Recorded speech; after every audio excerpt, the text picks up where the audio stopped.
Hi, this is John with Coastal Graphics, and I'd like to talk to you for a few minutes, if I may, about responsive web design. Specifically, what it is, and also why everybody is so hot and bothered about it at the moment. Now, you may have heard this term, or you probably have recently, responsive web design. What is it? Well, let me show you what it is. I have here prepared two hypothetical make-believe websites, and they're pretty much identical. One is an unresponsive website, and if we click on this tab over here, we can see that this is our responsive website. And in each of these, we both have this nice little standard menu of navigation buttons, a heading, we have some content here with a picture, a contact form, and a couple of social media links at the bottom. Now, I know this is a simplistic design, but for the sake of demonstration, I think it's pretty applicable, and I think it works pretty well. Well, anyhow, what is an unresponsive website? Well, if a visitor goes to this website and that visitor is on a desktop, this is all well and good. The visitor can find their way around and they can consume this content pretty easily.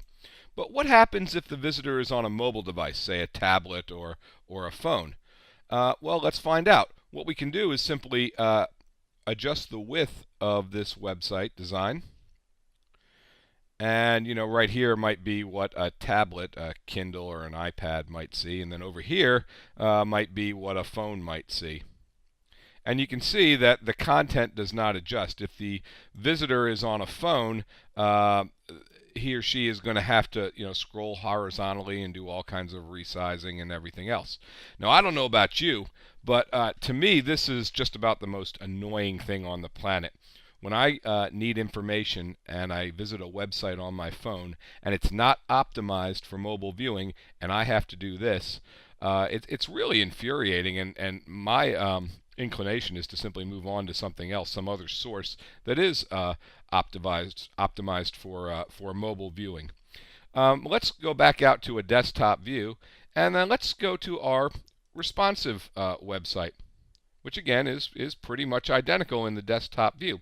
However, notice what happens when we resize the browser width. Notice how the content now automatically adjusts to fit to a new format to fit the browser width. So even these navigation buttons kind of reformat their structure. And this, for example, is what you might see on an iPad or a Kindle or something like that. And if we adjust the width even further, this is what a phone might see. An Android or an iPhone or something like that. And we get a new set of buttons that are optimized for a phone view that really try to emulate, to a certain extent at least, the look and feel of a native phone app. And if we adjust the width of our browser back out, the format reverts to that of a desktop view.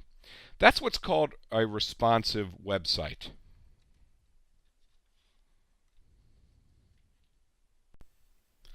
So why is this important?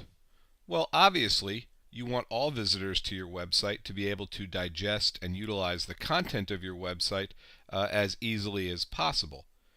And of course, it's no secret that users that utilize mobile devices, such as tablets and phones, are an ever-growing percentage of the total overall visitors to your website and users of the web in general.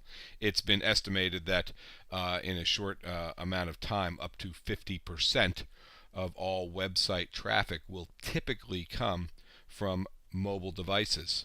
So you want to make sure that you accommodate everybody and that your content is useful and that they don't just click away out of frustration to another site, a competing site that is optimized for mobile devices. But there's an even more compelling and immediate reason to make sure that your website is mobile friendly. This is a quote from the Google Webmaster Central blog, and it was posted Thursday, February 26, 2015. Quote, "Starting April 21st, we will be expanding our use of mobile friendliness as a ranking signal. This change will affect mobile searches in all languages worldwide and will have a significant impact in our search results. Consequently, users will find it easier to get relevant, high-quality search results that are optimized for their devices. So what they're hinting at, or not really hinting, they're actually saying, is that Google, being the leading search engine, is going to take into consideration how mobile friendly your site is when assigning it its page rank, meaning where it shows up in search results.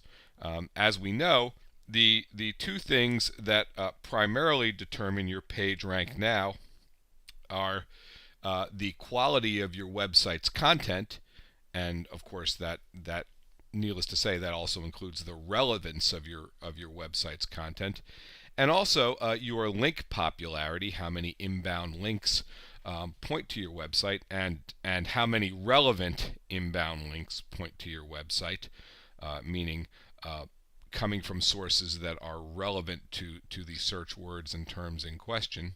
But starting on April 21st, Google is also going to take into account mobile friendliness.